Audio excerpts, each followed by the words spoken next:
अस्सलाम वालेकुम दोस्तों आज की वीडियो में बात करेंगे कि फैसल वाडा साहब ने एक खबर दी है कि नवाज शरीफ साहब जिनको लंदन की ठंडी हवाएं फिर याद आना शुरू हो गई हैं। मतलब उनका ये है कि नवाज शरीफ साहब अनकरीब पाकिस्तान से दोबारा फरार होने वाले हैं। और दूसरी खबर भी एक टाउट ने दी है, अंसार अब्बासी साहब ने।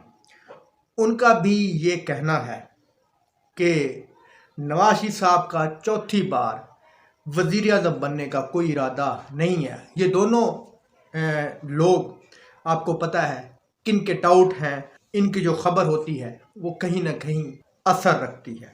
तो पहले बात कर लेंगे फैसल वाडा की। तो फैसल वाडा ने ये कहा है कि नवाज शरीफ साहब अनकरीब लंदन फरार होते हुए नज़र आएंगे। तो इसमें कोई दो राय नहीं है, ये उनकी बात बिल्कुल हकीकत हो सकती है। वजह यह है कि नवाज शरीफ साहब से जब डील हुई थी, हमारा ये ख्याल है कि जब उनसे ये डील हुई होगी, उन्होंने ये कहा होगा कि जनाब मैं वापस आता हूँ, लेकिन आपने मेरा इस्तकबाल पुरजोश इस्तकबाल करना है।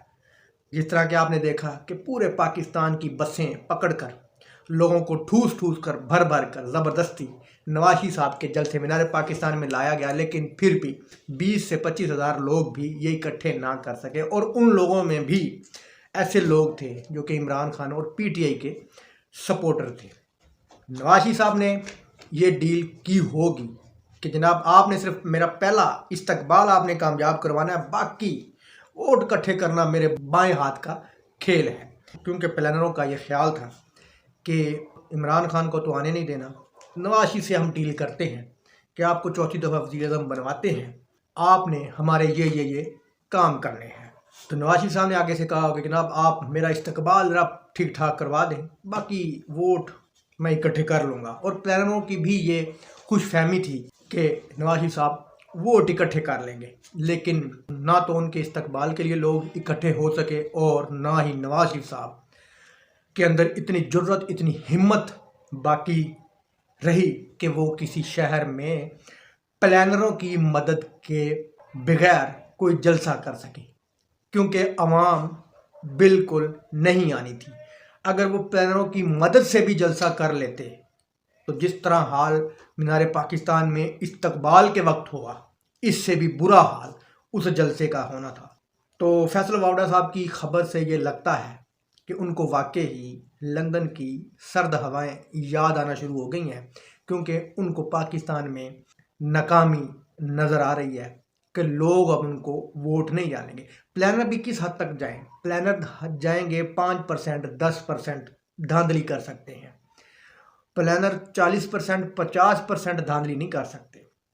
उनकी ये प्लानरों का ये ख्याल था कि नवाज शरीफ साहब 25-30% अपनी पॉपुलरिटी शो कर देंगे तो फिर हम इमरान खान को या पीटीआई को शिकस्त दे सकते हैं।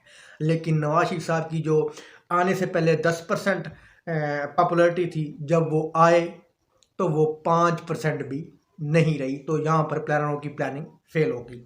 और अगली खबर भी एक जाने माने टाउट सहाफ़ी ने दी है, अंसार अब्बासी साहब ने। उनका ये कहना है नवाज शरीफ साहब का चौथी बार वज़ीर आज़म बनने का कोई ख्याल नहीं है।